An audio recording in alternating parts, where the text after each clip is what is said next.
청년이 창업한 경우에 이제 해당 과세년도와 그 후 4개년도 과세년도에 대해서 이제 감면해주겠다. 네. 그런 내용입니다. 창업할 때부터가 아니고 소득이 발생할 때부터입니다. 그러니까 2020년도에는 예를 들어서 소득이 없었어요. 네. 그러니까 2021년도에 소득이 발생했어요. 네.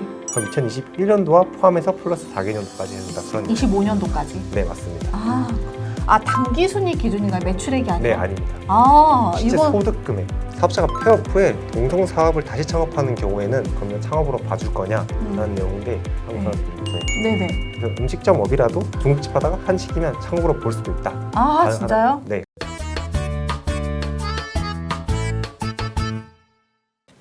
안녕하세요. 세무사님, 대표님, 싱커벨 신들입니다. 네, 저희 지난 영상에 이어서 세무법인 해안의 김형욱 세무사님 모시고 이야기를 조금 해보고요. 지금 처음 보시는 분들 계실 수 있으니까 좀 길게 자기소개 좀 해주세요. 좀 길게요? 네. 저는 여기 지금 주제가 청년 창업세 감면이잖아요. 네.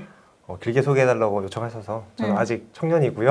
청년이고요. 네. 그 세무법인 해안에 소속돼 있는 김영국 세무사라고 합니다. 요 네. 전에도 이제 다른 법인에 있었는데 제가 촬영이다 보니까 네. 명칭을 좀 말하기가 그렇네요. 네. 퇴사한 법인이다 보니까 아무래도. 알겠습니다. 네, 지금 우리 세무법인 해안에 와서 컨설팅 열심히 진행하고 계신 네. 노하우를 많이 축적하고 계신 세무사님이십니다. 다들 그 세무법인 해안 제가 계속 말씀드리지만 기장을 기반으로 당연히 하고 있고요. 네. 그리고 컨설팅 관련해서도 주 업무로 네. 분야를 나누어서 지금 진행을 하고 계신 걸로. 자, 오늘은 청년 세액 감면. 네. 예, 정확하게 얘기하면 청년 창업 세액 감면인가요? 네, 맞습니다. 청년 창업세 감면입니다. 네, 그거 관련해서 이야기를 좀 가지고 왔는데요. 네. 그 얘기를 하기에 앞서서 그 납세자분들, 대표님들이 많이 헷갈리신 부분이 있으실 것 같아요. 공제랑 감면의 차이. 네네. 그렇죠. 네, 가장 기본적이지만 그래도 꼭 짚고 넘어가야 되는 부분이어서 네. 그 차이를 간략하게만 좀 설명해 주시겠어요? 간단하게 설명드리면 이제 공제라는 건 일정 세금, 예를 들어서 고용진들 같은 거 받으면 1,100만 원, 아니면 뭐 700만 원, 지역이나 뭐 중소기업 여부에 따라 다르지만 네. 그 금액을 까주는 거고요. 네. 감면이란 퍼센티지로 까주는 겁니다. 그래서 청년세 감면도 이제 100% 까주냐, 50% 까주냐 이런 게 있잖아요. 네. 그래서 그런 부분이 좀 다르고요. 그리고 감면 같은 경우는 이제 퍼센트로 까주다 보니까 2월이 안 돼요. 2월이 안 돼요? 2월이 안 돼요. 근데 공제 같은 경우에는 만약에 세금 낸 게 얼마 없어요, 낼 게. 네. 공제 받을 게 커요. 네. 근데 그건 2월이 되거든요, 저희가. 내년으로 2월이 돼요. 그게 원래는 10년이었는데 지금은 개정돼서 15년까지 2월 되는 걸로. 많이 해주네요. 네, 많이 해줍니다. 좋습니다. 자, 우리 점점 젊은 세무사님들이 나오다 보니까 말하는 게 굉장히 시원시원하죠. 뭐 까준다, 네. 몰빵한다. 좋습니다. 이런 거 좋아해요. 네. 네. 자, 그러면 청년 창업 세액 감면이란 무엇인지 저희가 좀 알아봐야 되는데 네, 이게 청년만 해주겠다는 의미 같아요. 맞아요. 네, 저는 청년이 이 나이로 하면 좀 지난 것 같습니다. 청년 창업 세액 공제 못 받을 사실은 거예요. 같은 법령 안에 창업보육센터에서 차릴 수 있는 경우에도 감면 혜택이 있어요. 근데 네. 그 부분은 창업보육센터라는 특수한 성이 있기 때문에 네. 일반적으로 보편적으로는 청년세 감면을 많이 들고 와서 네. 제가 주제를 이걸로 삼았고요. 네, 일단은 뭐 청년 아니다라는 거. 네. 자, 우리가 그 화면 좀 보면서 청년 세액 공제 감면 네. 정의를 조금 설명해 주시겠어요? 네. 네. 말 그대로 여기 법령 그대로 들어가 있는데 청년이 창업한 경우에 이제 해당 과세년도와 그 후 4개년도 과세년도에 대해서 이제 감면해주겠다. 네. 그런 내용입니다. 네. 근데 여기 보면은 소득세 또는 법인세 네. 혜택을 받을 수 있다. 네. 라고 했는데 개인 사업자랑 법인 사업자 둘 다 해당이 된다. 네, 맞습니다. 네, 라고 이제 보이는데 네, 개인 맞습니다. 사업을 하시면은 소득세로, 네. 법인 사업을 하시면은 법인세로. 법인세로. 예, 감면을 한다. 예, 근데 제가 여기서 궁금한 것은 자, 해당 과세연도와 다음 4년의 과세연도 네. 이 부분을 굉장히 모호하게 생각하신 대표님들이 현장에 나가면 많이 계세요. 네. 예시를 조금 들어주세요. 몇 년도 설립이면은 몇 년도다. 뭐 이렇게. 예를 들어서 저기 지금 보이시는 거죠? 네네. 이거 보이면 소득이 발생한이라고 돼 있잖아요. 네. 창업할 때부터가 아니고 소득이 발생할 때부터입니다. 그러니까 예를 들어서 2020년도에 창업을 해도 네. 소득이 발생하지 않을 수도 있잖아요. 뭐 경기가 어려워서 네네. 아니면 뭐 수익보다 비용이 더 커서 단기 순이익이 안 나올 수도 있어요. 네. 그럼 단기 순이익이 나오고 나서부터 해당 과세년도와 다음 4개년도 그러니까 2020년도에는 예를 들어서 소득이 없었어요. 네. 그러니까 2021년도에 소득이 발생했어요. 네. 그럼 2021년도와 포함해서 플러스 4개년도까지 해준다. 그런 25년도까지. 네, 맞습니다. 단기 순이익 기준인가요? 매출액이 네, 아니라? 아닙니다. 이건 실제 소득 금액. 소득 금액. 네. 요거는 진짜 현장에서 네, 대표님들도 맞죠. 잘 알고 계셔야 될 것 네. 같아요. 근데 유예 기간이 있어요. 네. 5년이에요. 5년. 5년. 계속 5년 넘게 계속 마이너스예요. 그럴 수도 있잖아요. 네, 좀 네, 경기가 네. 안 좋고 운이 네. 나쁘고 하면 그러면 이제 5년이 지나면 넌 이때부터는 적용 받는 걸로 간주할게. 그럼 무한정은 아닙니다. 유예가. 그러면은 예를 들어서 우리는 한 2년 정도 후에 소득이 제대로 날 것 같은데 일단은 사업자는 있어야 되니까 사업자를 내놓자 이래도 네. 상관은 없다는 얘기네요. 상관없죠. 네. 좋습니다. 네. 네. 자, 저희가 여기 보시면은 화면으로 예판례 설명을 조금 해주셨는데 좀 이슈가 되는 것들 창업에 대해서 네. 창업 인정받을 수 있는지 네. 그것들 좀 설명을 해주셔야 될 것 네. 같아요. 나이랑 창업의 관건이죠. 네네. 청년이기 때문에. 네네. 나이 요건은 저희가 다 아시다시피 34세, 군대 갔다 오면 더 해주고 하는데 그건 논란될 여지가 없어요. 나이라는 게 명시가 되어 있기 때문에 항상 문제가 되는 게 창업이죠. 어떤 네네네네. 부분을 창업으로 볼 거냐 말 거냐 네네. 그런 부분이 있는데 여기서 좀 주의 깊게 봐야 될 게 두 번째 란에 보시면 내국법인이 예식장업과 음식점을 경업하는 경우잖아요. 그런 경우에 구분 기장하면 이제 장학금을 받아줄 수 있다 이런 내용인데 왜 그러냐면 예식업은 안 돼요. 음식업은 됩니다. 업종상. 제가 이따가 또 업종 PPT를 띄울 텐데 음식업은 가능한데 예식업은 안 되거든요. 근데 구분 기장하지 않고 하나로 기장하면 인정 안 해주겠다. 구분하게 되면은 그 구분된 거에 대해서는 해주겠다. 그런 내용이 담겨 있는 내용이고요. 네. 또 하나 볼까요? 네. 네. 판례 중에서도 뭐 폐업후에 동종 사업을 다시 창업하는 경우 이런 것들도 이제 보내주셨는데 이것도 한번 설명 좀 해주세요. 지금 띄워져 있는 거는 이제 사업자가 폐업 후에 동종 사업을 다시 창업하는 경우에는 그러면 창업으로 봐줄 거냐라는 내용인데 저기 띄워져 있는 거 내용 전부 다 안 된다. 그런 내용. 안 된다. 그러니까 창업이면 창업이지 폐업에다가 다시 하는 거는 창업으로 볼 수 없다. 하지만 같은 음식점이라도 중국집이랑 한식이랑 다르죠. 그게 제가 밑에 지금 PPT 보이시면 세 분류에 따릅니다 돼 있잖아요. 한국산업분류표에. 네네. 그래서 음식점업이라도 중국집 하다가 한식이면 창업으로 볼 수도 있다. 진짜요? 네, 똑같은 음식점업인데. 네, 음식점업인데. 그래서 이거를 띄워주신 것 같은데요. 네, 업종. 보시면 앞쪽에서부터 보시면 이제 대분류 돼 있고 뭐 좀 소분류, 세분류 이렇게 나누잖아요. 저기에 보이는 저 빨간색으로 보이는 저희 세 분류가 다르면 이제 되는 거거든요. 저 세 분류가 다르면 그러니까 대분류, 중분류, 소분류까지는 같아도 상관이 없다. 네, 맞습니다. 보이시는 것처럼 첫 번째 보시면 농업 이렇게 돼 있는데 같은 농업 안에서 여러 가지 일을 할 수도 있잖아요. 그렇죠. 농기계업을 팔 수도 있는 거고 아니면 진짜 농업을 지을 수도 있는 거고 그래서 세 분류 기준으로 창업 여부를 확인하겠다 그런 겁니다. 저것도 일반인들이 저 코드나 세분류 업종 형태를 잘 모를 수 있을 것 같은데 창업 세감면을 받으려 그러면 이게 세무조력자, 그러니까 세무 대리인이 없으면은 확인하기가 좀 굉장히 모호하겠어요? 그렇죠. 그래서 보통 기장 맡긴 사무실에서는 검토를 해줍니다. 검토를 해주고. 근데 보통 창업하시는 분들이 이럴 수 있잖아요. 나 아직 세무기장 쓸 때 아니어서 세무대리만 할 건데 신고대리, 그죠? 맞아요. 그런 경우에는 본인이 똑똑하게 하려고 그러다가 다 놓치는 경우들도 있을 것 같네요. 맞아요. 그래서 실제로 저 친구인데요. 창업세액 감면을 받으려면 사업용 계좌를 반드시 등록해야 돼요, 홈택스에. 만약에 등록 안 했으면 감면 혜택이 다 받을 수 없어요. 없어요? 네, 이것뿐만 아니고 다른 혜택도 못 받은 걸로 알고 있거든요. 공제는 되지만 감면 관련해서는 못 받습니다. 네, 이거는 설립하기 전에 개인 사업자든 아니면 법인 사업자든 설립하기 전에 세무대리인이랑 좀 이야기를 해야 되는. 얘기하고 보통은 이렇게 얘기가 와가면 세무대리인이 말해줄 거예요. 사업자 계좌 미리 등록해놔라. 나중에 가산세 이슈도 있고 창업 감면 받을 수 있을지 없을지 모르겠지만 아직은. 근데 어쨌든 해놔라. 어쨌든 해놔라. 가산세도 있고 굳이 홈택스에서 간단하게 하면 되거든요. 5분 안에 할 수 있어요. 사실은. 그게 어려운 작업이 아니라서. 맞아요. 저도 그거 다 등록해놓은 것 같아요. 네, 맞아요. 그래서 저도 항상 기장 상담을 할 때 새로 사업장을 낸다고 하면 이것부터 등록해놔라. 복식부기 의무자가 됐는데도 등록 안 돼 있으면 가산세도 내야 되고 감면도 못 받고 왜 안 하는지 모르겠다. 진짜 귀찮아서 안 하시는 분도 꽤 있거든요. 좀 반드시 좀 했으면 좋겠습니다. 네, 알겠습니다. 그런 거 안내받고 싶으시면 연락 주세요. 네. 자, 그리고 이거는 청년이랑 창업이랑 동시에 만족을 해야 되는 게 가장 큰 이슈잖아요. 네, 맞죠. 네, 근데 이제 실무에서 아까도 말씀하셨지만 그 범위가 굉장히 모호할 것 같아서 아까 세분류, 세세분류 이야기를 해주신 것 같은데 실무에서 창업이라는 거에 대한 오해를 좀 많이 하실 것 같아요. 아까 말씀하신 것처럼 예를 들면 이제 뭐 기존 사업자 폐업 후에 다시 창업을 하면 창업으로 볼 것이냐, 뭐 아니면 똑같은 음식점 업이라도 한식을 하다가 중식을 하면은 창업으로 볼 것이냐, 그런 거 저희 같은 일반인들은 또 잘 모른단 말이에요. 어떤 오해들이 좀 있으세요? 아까 말씀해주신 그런 내용이랑요, 음식점 내에서도 이제 폐업 후에 중국집에서 한식으로 바뀌면 된다, 뭐 이런 느낌. 왜냐면 세세분류 달라지니까. 그리고 또 쟁점적으로 되는 게 하나 더 있는데 예를 들어서 과밀억제권 내냐 내에 따라서 2025년 이전에는 이제 50% 100% 룰을 적용받고 있거든요. 네. 근데 지금 이제 개정이 됐긴 했는데 네. 이때 예를 들어서 부산에 네. 창업을 했어요. 네. 그럼 과밀억제권 내거든요. 네. 그리고 지점을 서울에 설치했어요. 네. 그러면 무슨 감면율로 갈 것 같으세요?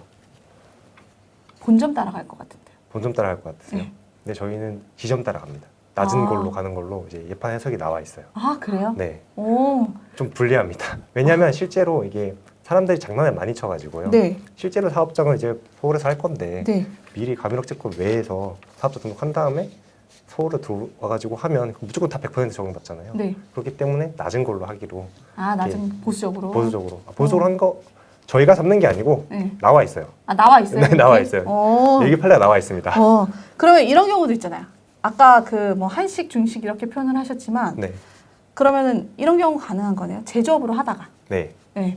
아, 제조업 나랑 안 맞아. 네, 망했어. 네. 그리고 나서 서비스업으로 다시 창업하는 경우. 가능합니다. 이런 경우는 가능하고. 가능합니다. 그러면은 또 이런 경우들도 현장에서 많이 여쭤봐요.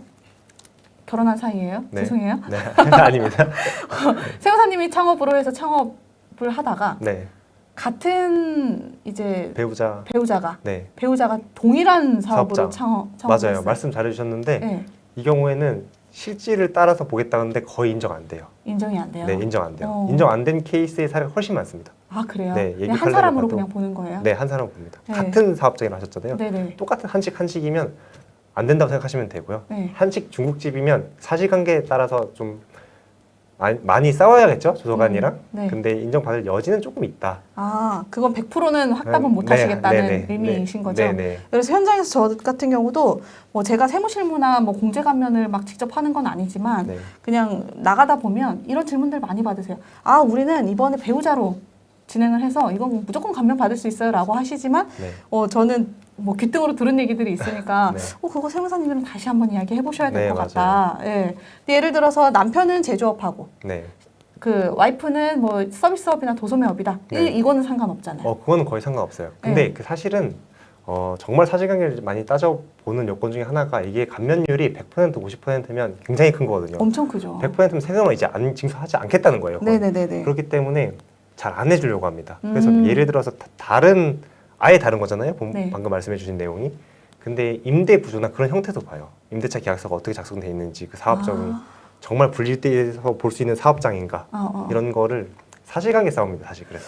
그러면은 법인 같은 경우는 저희가 네. 본점을 낼 때 네. 본점 주소지를 집으로 하는 경우들이 많지 않아서 네. 사실 뭐 그게 구분으로 확실하게 되는 경우들이 많은데 네. 개인 사업자 같은 경우는 예를 들면 서비스업이랑 네. 도소매업이랑 네. 둘 다 그냥 자택으로 등록해놓고 하는 경우들도 많이 있단 말이에요. 네, 맞아요. 이런 경우는 좀 모호하긴 하겠어요. 개인 네. 사업자 같은 경우. 네, 그래서 사업의 또 확장이라 볼지 또 네. 새로운 사업으로 볼지도 모호하거든요. 사업의 확장이면 창업으로 보지 않아요. 업무 연계성도 네, 보는군요. 네. 네, 헷갈립니다. 자, 우리 아까 간략하게 이제 수도권 과밀억제권역 뭐 네. 이런 이야기들 해주셨는데 네, 감면율이 좀 다르단 말이에요. 그 화면으로 준비해 주셨는데 2025년 12월 31일 이전 창업 시에 감면율이 수도권 과밀억제권역 지역 50%, 네, 그 외 지역 100%. 네, 맞습니다. 뭐 이렇게 이야기해 주셨어요. 네. 근데 이게 중요한 게 아니라 이것도 네. 중요한데 네, 실무에서 대표님들이 더 헷갈려 하시는 거는 네. 그거예요. 수도권 과밀억제권역이 뭔데? 그쵸. 그거 많이 궁금해하시죠. 예. 그래서 그거를 조금 이제 설명을 해주실 필요가 있을 것 같고, 네, 뭐 요 감면율도 이번에 개정이 돼서 네, 정말 맞습니다. 네, 요거를 좀 첨부를 해주셨고, 자, 이 설명을 좀 해주셔야 될 것 같아요. 그 지역구. 네, 여기 보시면 이제 수도권 과밀억제권 같은 경우에는 저희가 저 빨간색으로 표시해 놨거든요. 네, 저 빨간색 이내가 수도권 과밀억제권입니다. 네. 저희가 이제 창업을 해도 청년들도 50%밖에 감면이 안 되는 거고요. 아, 그리고 그 외적으로는 종전에는 그러니까 2025년 올해 말까지는 저기 외적에는 전부 다 100%예요. 100%인데 이제 개정이 돼가지고 저기 수도권들은 75%로 75%. 낮아졌어요. 네. 안 좋아진 겁니다. 안 좋아진 거예요. 네, 안 좋아진 거예요. 그리고 저기에 적혀 있는 지역 외는 100%입니다. 아, 그러니까 경기도라고 해서 다 같은 경기도는 아닌 거네요. 저게 다 경기도예요. 아, 그래요? 네, 저기 다 경기도인데 하나 더 네. 말씀드릴 게 있는 게 저기 연천군이랑 네. 양평군은 인구 감소 지역이라고 해서 저기는 또 75%가 아니고 100%입니다. 자, 그러면 이 얘기를 제가 안 드려볼 수 없어요. 제가 서울 같은 경우도 네. 가산 디지털, 네. 구로 디지털 네. 이런 데는 서울이지만 또 감면되는 혜택들이 좀 더 있는 걸로 제가 알고 있거든요. 네. 네, 이것도 마찬가지인가요? 요거는 그냥 과밀 억제권이라 명시만 돼 있고 네. 인구 감소 지역이랑 그 외적으로는 이 해당 법령이랑은 이제 관련이 없어요. 관련이 없어요. 네. 헷갈리네요. 자, 그러면은 업종 같은 경우도 청년 창업이라고 해서 무조건 해주는 게 아니라 네. 우리가 이제 뭐 법인 전환에 대한 업종들도 약간 좀 연결이 되는 것 같긴 한데 네. 유흥업, 모텔업 네. 이런 데들 같은 경우는 왠지 느낌상 안 해줄 것 같아요. 느낌 정확하십니다. 그런데 해주면 네. 안 되죠. 다 안 되고. 자, 그러면은 이거 아까 질문으로 조금 이어가는 건데 네. 창업을 보는데 법인 전환하는 경우는 좀 어떻게 돼요? 창업을 한 다음에 법인 전환하는 경우에는 네. 이어갑니다. 예를 들어서 이어가요. 제가 제일 처음에 말씀드린 것처럼 5년 되거든요. 네. 해당 연도와 플러스 4개년도니까 네. 5년이잖아요. 근데 2년 받았어요. 3년 남았잖아요. 법인 전환하면 그대로 이어갑니다. 아, 그럼 앞에 거는 개인 사업자 거는 까먹고 네, 일단은 까먹고 나머지 3년은 네. 계속 승계해서 해주겠다. 네, 승계해서 해주겠다. 아, 그럼 이런 경우에는 뭐 예를 들어서 우리는 법인 전환으로 안 가고 신규 법인 설립할 거예요. 네. 그럼 그 신규 법인은 창업 혜택 못 받겠네요. 이것도 좀 모호한 부분이긴 한데 사실관계 싸움입니다. 아, 이걸 창업으로 볼지 말지. 아, 개인 사업장과 별도로 해가지고 창업으로 봐주면 되겠죠. 근데 아마 처음은 부인하고 들어갈 겁니다. 약간 케바케네요. 네, 케바케예요. 정말 네. 사실관계 싸움입니다. 정말. 네. 그래서 이런 부분들 때문에 저희가 세무사님이랑 일을 안 할 수가 없어요. 왜냐면 네. 저희 판단 같은 경우는 사실 이게 세무 실무를 하는 건 아니고, 네. 네, 그리고 솔직히 말씀드리면 아주 전문적인 지식을 가지고 있는 건 아니기 때문에 네. 저희도 다 세무 자문을 받으면서 세무사님이랑 일을 하고 있거든요. 네. 그렇기 때문에 뭐든지 시작 시점에 준비를 잘 해놓는 것이 나중에 더 큰 불이익을 받는 것을 막을 수 있다. 그쵸. 네. 그게 제일 크죠. 제가 어떻게 하다 보니까 가져온 주제들이 시작 시점에 세무사랑 좀 같이 해라 뭐 이런 주제 가져오게 됐는데 시작 시점에 사실 삐끗나면 네. 좀 인정 안 해주는 경우가 많거든요. 네. 실질이 다르더라도. 네, 첫 단추를 좀 잘 껴야 되는. 네, 맞습니다. 네. 그래서 저희도 법인 설립하게 되면 뭐 주식에 대한 분산, 임원에 대한 구조, 정관 뭐 이런 부분들이 저는 이제 상속을 준비를 하는 단계로까지도 좀 확장해서 이제 그 설립 준비를 같이 해놓는데 만약에 창업이랑 또 엮여 있다거나 네. 아니면은 증여특례나 이런 것까지 염두를 하신다 그러면 좀 다른 방향의 컨설팅이 이루어질 수 있을 것 같아요, 그죠? 네, 맞습니다. 네. 자, 우리가 이제 합법적인 세금을 합법적으로 절세를 좀 하고 싶은 이제 방법이기 때문에 이 청년 세액 감면을 많이들 염두를 해두고 하시는 것 같은데 네. 이거 말고 조금 더 활용할 수 있는 그런 공제나 감면들이 좀 있을까요? 이 청년 창업하시면서? 그거 외적으로는 고용증대가 네, 있고요. 그리고 이게 새로 들어온 법률 중에 하나인데 네, 청년 개정된 거죠. 어떻게 말씀드리면 청년세 감면 중에 이게 들어왔습니다. 퍼센티지는 낮춰진 게 좀 있는데 네. 이거는 더 주겠다. 뭐 이렇게 해서 들어오는 내용인데요. 이제 고용증대랑 비슷해요.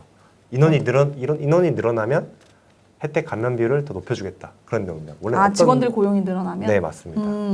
근데 밑에 보면 이제 업종별로 나눠져 있는데 광업, 제조업, 뭐 건설업 같은 경우에는 10명, 그 외에는 5명 나눠져 있고요. 최소 인원이. 네. 요거를 넘어갔을 때 이제 주겠다는 내용입니다. 예를 들어서 제조업인데 네.